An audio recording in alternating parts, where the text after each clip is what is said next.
अभी हम लोग जो पढ़ रहे हैं ना, जीन पॉल सार्त्र पढ़ रहे हैं। और जैसा कि हम लोग जानते हैं कि जीन पॉल सार्त्र जो है वह एक निरीश्वरवादी अस्तित्ववादी दार्शनिक है। यानी ईश्वर के अस्तित्व में इनकी आस्था नहीं है। और हम लोग जो अब इसके बाद वाला पढ़ेंगे, मार्टिन हाइडेगर, वो भी निरीश्वरवादी अस्तित्ववादी दार्शनिक है, उनकी भी ईश्वर में आस्था नहीं है। और इसके पहले जो सबसे पहले हम लोग सोरेन किरकेगार्ड पढ़े, जिन्होंने अस्तित्ववाद को एक स्ट्रक्चर्ड वे में हमारे समक्ष प्रस्तुत किया, वह एक ईश्वरवादी अस्तित्ववादी दार्शनिक है, यानी ईश्वरीय आस्था में विश्वास रखते हैं। तो ये सारी चीजें आप लोग ध्यान दीजिएगा, क्योंकि कभी कभी बहुत बेसिक प्रश्न भी आप लोग से पूछ दिया जाता है कि निम्नलिखित में से कौन ईश्वरवादी दार्शनिक है, या निम्नलिखित में से कौन निरीश्वरवादी दार्शनिक है, अस्तित्ववादी दार्शनिक है। ऐसे प्रश्न आप लोग के बड़े सामान्य अवधारणाओं वाले पूछ दिए जाते हैं। तो आप लोग थोड़ा थोड़ा बेसिक्स पे ध्यान दीजिएगा और इसको ध्यान में रखिएगा कि हाइडेगर और जीन पॉल सार्त्र जो है वो निरीश्वरवादी अस्तित्ववादी दार्शनिक है, यानी ईश्वर के अस्तित्व में उनका विश्वास नहीं है। और सोरेन किरकेगार्ड एक ईश्वरवादी अस्तित्ववादी दार्शनिक है, ईश्वरीय आस्था में उनका विश्वास है, ईश्वर के अस्तित्व में वो विश्वास करते हैं।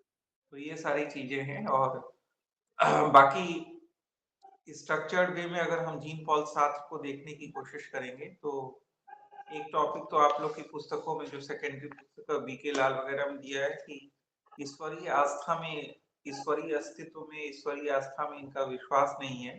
लेकिन यह जो विश्वास नहीं है उनका, उसके लिए वो अनेक प्रकार के तर्क प्रस्तुत करते हैं, अनेक प्रकार के प्रमाण प्रस्तुत करते हैं कि वह क्यों नहीं ईश्वरीय अस्तित्व में विश्वास करते हैं। तो इसको लेकर एक टॉपिक आप लोग को दिया हुआ है, और इसमें कई सारे बिंदु ऐसे हैं जो आप लोग में एज इट इज पूछे जा सकते हैं, और धारणाएं छिपी हुई हैं। फिर एक प्रसिद्ध स्टेटमेंट है, जैसे कि सोरेन किरकेगार्ड का था कि सत्य क्या है, आत्मीयता है, ट्रुथ इज सब्जेक्टिविटी। इसी तरह इनके यहाँ भी जीन पॉल सार्त्र में एक प्रसिद्ध स्टेटमेंट है, जिसपे प्रश्न आता रहता है, आईएएस वगैरह में तो टिप्पणी करने के लिए भी आता है। और वह है अस्तित्व भाव से पहले, एग्जिस्टेंस प्रीसीड्स एसेंस। अस्तित्व क्या है, भाव से पहले है। तो इसकी अवधारणा क्या है, क्यों ये स्टेटमेंट दे रहे होते हैं जीन पॉल सार्त्र की अस्तित्व भाव से पहले है? क्योंकि सामान्य तौर पे हम भाव को अस्तित्व से पहले मानकर चल रहे होते हैं। इसकी अवधारणा हम लोग समझने की कोशिश करेंगे। एक तो ये बिंदु रहेगा। दूसरा, जैसा हम लोग ने वहां कहा था कि वहां पर मानवीय अस्तित्व के 3 स्फीयर्स की चर्चा की गई थी, जिसको हिंदी में हम लोग अवस्थिति कहे थे।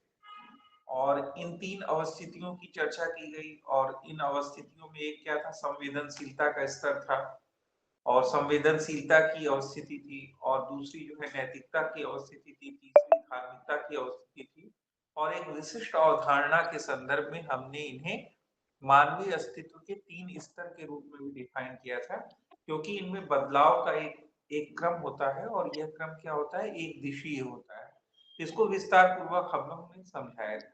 इसी प्रकार अगर हम जीन पॉल सार्त्र के दर्शन में देखेंगे, तो यहाँ पर सत्ता के 3 आयामों की चर्चा की गई, 3 आयामों की चर्चा की गई है। और 3 आयाम को बताया गया है, अचेतन सत्ता, चेतन सत्ता और अन्य की सत्ता। अचेतन सत्ता को अंग्रेजी में कहा गया है बीइंग इटसेल्फ, चेतन सत्ता को कहा गया है बीइंग फॉर इटसेल्फ, और अन्य की सत्ता को कहा गया है बीइंग फॉर अदर्स। और इसको वो अपने जर्मन भाषा में भी कहते हैं इन सोई फॉर सोई। अचेतन सत्ता को इन सोई कहते हैं, और जो है चेतन सत्ता को फॉर सोई कहते हैं, अन्य की सत्ता बीइंग फॉर अदर्स। ये सारी चीजें वो बताए हैं। तो इसको हम लोग जो है इसको इसकी व्याख्या करने की कोशिश करेंगे, और इसकी डिटेलिंग में जाने की कोशिश करेंगे कि ये सब जो डिफाइन किए हैं उसकी अलग अलग महत्वपूर्ण बिंदु क्या है, उनकी अवधारणाएं क्या है। और साथ साथ जीन पॉल सार्त्र क्या करते हैं कि चेतना का एक विस्तार पूर्वक विवेचन करते हैं, उसकी विवेचना करते हैं, चेतना की, कॉन्शसनेस की। और चेतना को निषेधों से संरचित मानते हैं। अब ये निषेधों से संरचित होना, चेतना का निषेधों से संरचित होना, इसका अभिप्राय क्या है, इसको एक अलग से टॉपिक में आप लोग की पुस्तकों में दिया गया है, जिसे कहा जाता है चेतना तथा निषेध भाव, कॉन्शसनेस एंड नथिंगनेस। तो इस टॉपिक को हम लोग विस्तार पूर्वक देखने की कोशिश करेंगे। और इसमें कई ऐसे बिंदु उभरेंगे जो कि आपको एग्जामिनेशन पॉइंट ऑफ व्यू से आपके लिए महत्वपूर्ण हो जाएंगे और आप लोग को इसमें समझने की कोशिश करनी चाहिए कि ये जो प्रश्न पूछे जाएंगे इन टॉपिक्स से वो किन अवधारणाओं से संबंधित है और किस प्रकार जब आपके समक्ष वह प्रश्न आ जाए तो आप सही उत्तर को ढूंढ पाए। इसी प्रकार इस टॉपिक के बाद हम लोग स्वतंत्रता और दायित्व बोध यानी man is bound to be free, जैसे वो कहते हैं कि मनुष्य स्वतंत्र रहने के लिए अभिशप्त है, तो मानव स्वतंत्रता की ये जो अभिशप्तता है कि man is bound to be free, उसके साथ अनिवार्य रूप से दायित्व बोध संबद्ध हो जाता है। ऐसा जीन पॉल सार्त्र व्याख्यायित करते हैं अपने अस्तित्ववादी दर्शन में। और यह जो दायित्व बोध है वह मानवीय अस्तित्व में अनेक प्रकार की वृत्तियां, अनेक प्रकार की डिस्पोजिशंस उत्पन्न कर देता है, जिसे उन्होंने व्याख्यायित किया है गुस्सा या मचलाहट, नौसिया, चिंता, एंजाइटी, परिताप, एंग्विनिस, असहायता, फॉरलोनेस और निराशा, डिसअपेयर के रूप में उन्होंने व्याख्यायित किया है। इसको हम लोग देखने की कोशिश करेंगे और लास्ट में हम लोग देखेंगे आत्म प्रवंचना, बैड फेथ, जिसको हम लोग बैड फेथ या आत्म प्रवंचना या फिर हम लोग जिसको सामान्य भाषा में कहते हैं कि स्वयं से झूठ बोलना, ये इसकी अवधारणा क्या है, विस्तार पूर्वक हम लोग इन सारी चीजों को देखने की कोशिश करेंगे और यही सारे पॉइंट्स के बाद हम लोग जीन पॉल सार्त्र को समाप्त करेंगे। तो सामान्य तौर पे जो अगर इनकी विवेचना आरंभ की जाए इनकी दर्शन की, तो जैसा कि आरंभ में ही बताया गया है कि जीन पॉल सार्त्र क्या है, एक निरीश्वरवादी अस्तित्ववादी दार्शनिक है। तो इसका अभिप्राय यह है कि वह अपनी दार्शनिक विवेचनाओं को मानवीय अस्तित्व पर ही केंद्रित रखते हैं। ठीक है, मानवीय इस अस्तित्व पे ही केंद्रित करके अपनी सभी प्रकार की विवेचनाओं व्याख्याओं को कर रहे होते हैं और इस प्रकार की विवेचना या व्याख्या के लिए उन्हें किसी ईश्वरीय संदर्भ की आवश्यकता नहीं पड़ती और वह मानवीय अस्तित्व पर केंद्रित होकर ही अपनी समस्त विवेचनाओं को कर रहे होते हैं और इसी संदर्भ में वो निरीश्वरवादी अस्तित्ववादी दार्शनिक है।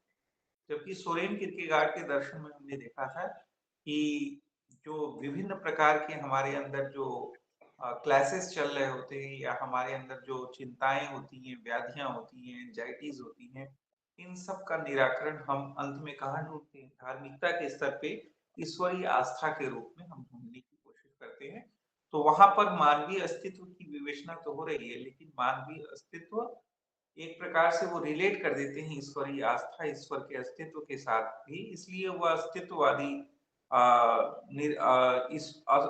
ईश्वरवादी अस्तित्ववादी राष्ट्र की कैटेगरी में आ जाते हैं। जबकि यह मानवीय अस्तित्व पर ही स्वयं को केंद्रित किए रहते हैं और कहीं पे भी उन्हें अपनी विवेचनाओं में ईश्वरीय अस्तित्व को स्वीकार करने की आवश्यकता प्रतीत नहीं होती और न ही वह करते हैं। इसलिए वह निरीश्वरवादी अस्तित्ववादी दार्शनिक की कैटेगरी में आ जाते हैं जीन पॉल सार्त्र। ठीक है, एक तो यह आरंभिक विवेचना थी, अवधारणा थी जो आप लोग को ध्यान में रखनी चाहिए। फिर हम लोग स्पष्ट ही करने वाले हैं अब आगे वाले आने वाले बिंदुओं में कि क्यों जीन पॉल सार्त्र जो है ईश्वर की आस्था में विश्वास नहीं रखते हैं। इसके पीछे वो कई तरह के कई बिंदुओं को घेरते हैं और उन बिंदुओं की हम लोग विवेचना करने का प्रयास करेंगे। पहले तो हम ये समझ लेते हैं कि जीन पॉल सार्त्र जो अस्तित्व है, जिसको हम लोग एग्जिस्टेंस लेके चल रहे हैं, वह एग्जिस्टेंस को एक विशिष्ट अर्थ में व्याख्यायित कर रहे होते हैं। जीन पॉल सार्त्र कहते हैं कि जिस अस्तित्व एग्जिस्टेंस की हम बात कर रहे होते हैं उसका अभिप्राय होता है अस्तित्व की चेतना के साथ जीना। इसे ही हम लोग अस्तित्व के रूप में डिफाइन कर रहे होते हैं और इसी संदर्भ में जैसा कि हम लोग पिछले क्लासेस में भी एक बार ऐसे ही जर्नल डिस्कशन में आ गया था जब सोरेन किरकेगार्ड हम पढ़ा रहे थे कि जो जीन पॉल सार्त्र हैं वो कहते हैं कि मानव तभी अपने आप को अस्तित्ववान समझता है जब उसे आरंभिक रूप से अपने अस्तित्व की आद्य अनुभूति होती है। यानी वो उनका कहने का मतलब है कि मानवीय मनुष्य के जन्म लेने से उसका जन्म नहीं होता, बल्कि मनुष्य तब जन्म लेता है वह जब उसे अपने अस्तित्व की आद्य अनुभूति होती है और जब तक वह उसे अपनी अस्तित्व की आद्य अनुभूति नहीं होती है तब तक ये मानते हैं जीन पॉल सार्त्र कि मानवीय अस्तित्व क्या होता है, उस समय मात्र क्रिया प्रतिक्रियाओं का समूह मात्र होता है, इसके अलावा कुछ नहीं होता। जिस समय उसे अपनी चेतना, अस्तित्व की आद्य अनुभूति की चेतना हो जाती है, उसी दिन वह व्यक्ति जन्म लेता है। ठीक है? तो यहाँ बड़ी गहरी बात कही गई है। देखिए, इसको समझने की कोशिश करिएगा कि वस्तुतः देखा जाए तो यह जिस स्वरूप में अस्तित्व को डिफाइन कर रहे हैं और जितनी गहराई से सारी चीजों को बता रहे हैं कि मनुष्य का जन्म ही तब होता है जब उसे अपने अस्तित्व की चेतना की आद्य अनुभूति हो जाती है। तो आप ये समझिएगा कि अगर हम इनके इस दृष्टिकोण से समस्त सांसारिक संदर्भों की विवेचना करें और उसको समझने का प्रयास करें तो बड़ा आपको आश्चर्य होगा कि आपको ये महसूस होगा कि वस्तुतः इस अर्थ में, जिस अर्थ में वह चीजों को व्याख्यायित कर रहे हैं, समझा रहे हैं, उस अर्थ में आपको बहुत कम लोग दिखाई देंगे जो अस्तित्व की चेतना की आद्य अनुभूति के साथ स्वयं को जी रहे होते हैं।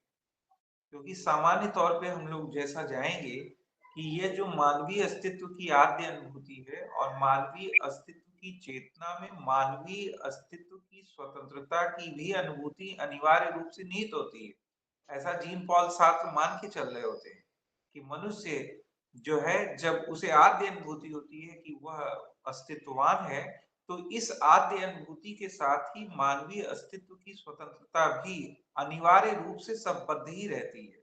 इसीलिए वो कहते हैं कि man is bound to be free. मनुष्य स्वतंत्र होने के लिए, स्वतंत्र रहने के लिए अभिशप्त है, बाउंड टू बी फ्री।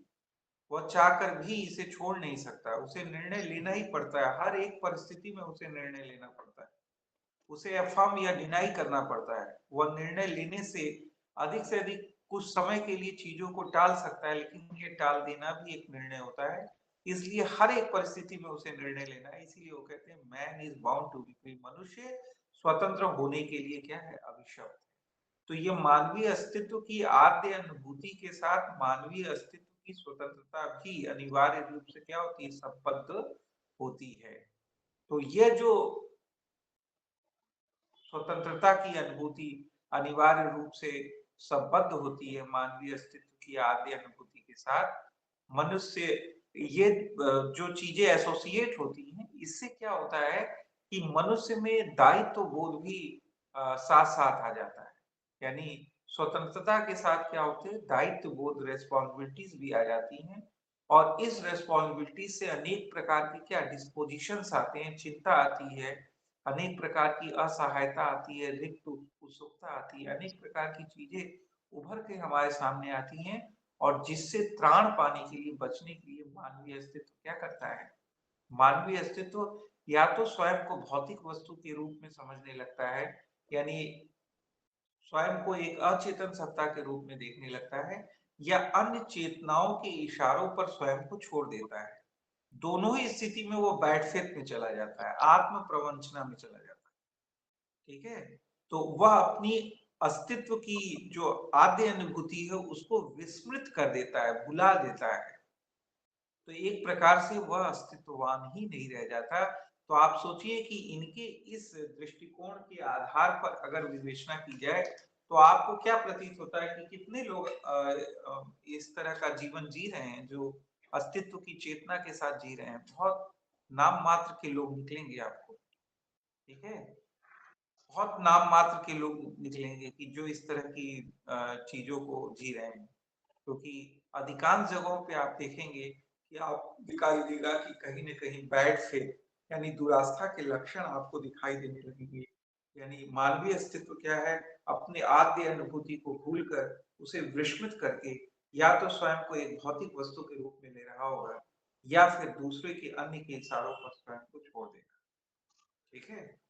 आप लोग ने एक फ़िल्म देखा होगा ना, जो जंजीर, जंजीर फ़िल्म देखे ना आप लोग? जंजीर फ़िल्म देखे हैं आप लोग?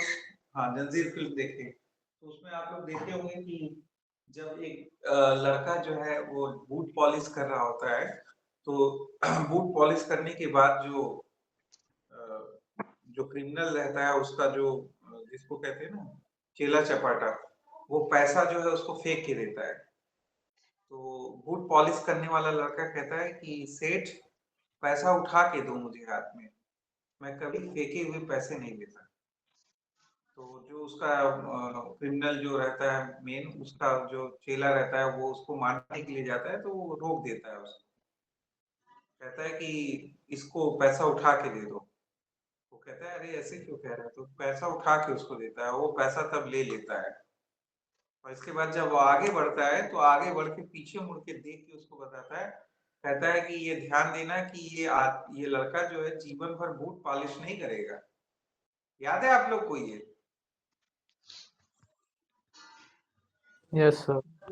ये क्यों बताया जा रहा है? ये इसलिए बताया जा रहा है कि वो लड़का बूट पॉलिश तो कर रहा है, लेकिन उसे अपने अस्तित्व की आद्य अनुभूति है। वो अस्तित्व की चेतना के साथ जी रहा है। वो अपने आप को किसी के इशारों पे छोड़ नहीं रहा है, ना तो अपने आप को भौतिक वस्तु समझ रहा है। जबकि सामान्य रूप से क्या होता है, 100 में से अगर केसेस देखे जाए तो 99.99% केसेस में क्या होगा कि जो पैसा फेंका जाएगा उसको पॉलिश करने वाला जो रहेगा वो उठा लेगा। ठीक है, या तो उठा लेगा, 99.99% केसेस में जो है वो पैसे को उठा लेगा और उसको रख लेगा। उसके अंदर कोई रिएक्शन नहीं होगा। ठीक है, तो वो कोई रिएक्शन नहीं होगा, बल्कि वही कहेगा ए उसको उठाओ, तो फट से जो है हाथ जोड़ते हुए उसको उठ के आएगा और उठा के अपनी जेब में डाल लेगा। तो इस प्रकार ये क्यों होता है? क्योंकि जब व्यक्ति अपने अस्तित्व की चेतना आद्य अनुभूति को विस्मृत कर चुका होता है और स्वयं को एक भौतिक वस्तु समझ लेता है, या फिर दूसरे अन्य के इशारों पर स्वयं को छोड़ देता है, तो वह बैड फेथ में चला जाता है। और इसलिए चला जाता है क्योंकि उसकी स्वतंत्रता के साथ अनेक प्रकार के दायित्व बोध जुड़ जाते हैं, जो अनेक प्रकार की चिंता, क्लेश, व्याधि, एंजाइटी, परिताप, एंग्विशनेस, ये सारी चीजें उभार रहे होते हैं जिससे वो निकल, क्योंकि वो सोच रहा होता है कि जो है अगर हम इस तरह से करेंगे तो पता नहीं ये कैसा आदमी है और हमको मार देगा, हमारे बाल बच्चे हैं घर पे, हमको खाना कौन देगा, ये वो। तो अनेक प्रकार की चिंता होती है, अनेक प्रकार का दायित्व बोध होता है, तो उसको मजबूर कर देता है कि वो पैसा उठा के रख लेता है और फेंके हुए पैसे को भी उठा के रख लेता है। तो ये सारी चीजें हैं। तो आप लोग जब एनालाइज करोगे तो आप लोग को दिखेगा कि इस तरह का जीवन, जो प्रामाणिक जीवन जिसको कहते हैं ऑथेंटिक लाइफ, जीवन जीने वाले बहुत कम लोग हैं। तो आप लोग को लगता होगा भाई हम कहाँ हैं, हम कहाँ हैं, कहीं हम भी तो बैड फेथ में नहीं है। देखिए, आदर्श रूप में और जिसको कहेंगे पूर्णता में, तो प्रामाणिक जीवन जीना संभव नहीं है, यह जान लीजिएगा। इसमें कहने में हमको कोई संकोच नहीं है, क्योंकि आप लोग जान रहे होंगे कि व्यवहार में चीजें बहुत दूसरे तरह से चल रही होती हैं। तो प्रामाणिक रूप से पूर्णतः है तो हर चीज कर देनी संभव नहीं है, लेकिन हाँ आप कोशिश कर सकते हो कि जितना हो सके उतना प्रामाणिक रहें। ठीक है, जितना हो सके उतना प्रामाणिक रहें, इसका प्रयास आप कर सकते हो। पूर्णतः तो आप कभी नहीं हो पाओगे, कभी न कभी आपको अपने को दूसरों के इशारों पे छोड़ना होगा। कभी कभी अपने आप को एक भौतिक वस्तु के रूप में भी देख लोगे। आप लोग देखे होंगे कि जब आप यूनिवर्सिटीज में बैठे रहो कभी कभी, तो कई छात्र निकलते रहते हैं तो कई तरह के अपशब्दों का प्रयोग करते हैं और करते हुए निकल जाते हैं उधर गैलरी से। तो आप देखे होंगे कि सभी लोग बैठे रहते हैं, लेकिन फिर सब उसको अनसुना कर देता है। क्यों कर देता है अनसुना? क्योंकि वो अपने आप को एक ऑब्जेक्ट की तरह ले लेते हैं लोग। मतलब कि जैसे पत्थर है, दीवार भी तो सुन रही है, कमरे का दीवार भी तो सुन रहा है, तो कोई रिएक्शन दे रहा है? कोई रिएक्शन दे रहा है? कमरे का दीवार रिएक्शन देता है कुछ? नहीं सर। वो भी तो दे, उसके पास चीजें भी तो हो रही हैं, टेबल कुर्सी रखा है वो भी तो सुन रहा है, वो कोई रिएक्शन दे रहा है क्या? उसी तरह जब हम लोग एक चेतन अस्तित्व बैठे रहते हैं, हम लोग सब चीजों को कर रहे होते हैं, लेकिन हम उस समय क्या हो जाते हैं, अप्रामाणिक हो जाते हैं और अपने चेतन अस्तित्व को भुला देते हैं और अपने आप को एक भौतिक वस्तु समझने लगते हैं। हमने कुछ सुना ही नहीं, बस हुआ नहीं हुआ गया। अब हो सकता है कि उसमें कोई प्रामाणिक होने की कोशिश करे, कोई उठ जाए कि क्यों ऐसे कर रहे हो, क्यों इस तरह के अपशब्दों का प्रयोग नहीं चलेगा। तो आप जानते हैं व्यवहार में कितनी दिक्कतें हैं उसको लेके। फिर क्या होगा, हड़ताल हो जाएगी, आंदोलन हो जाएगा, घेराव हो जाएगा,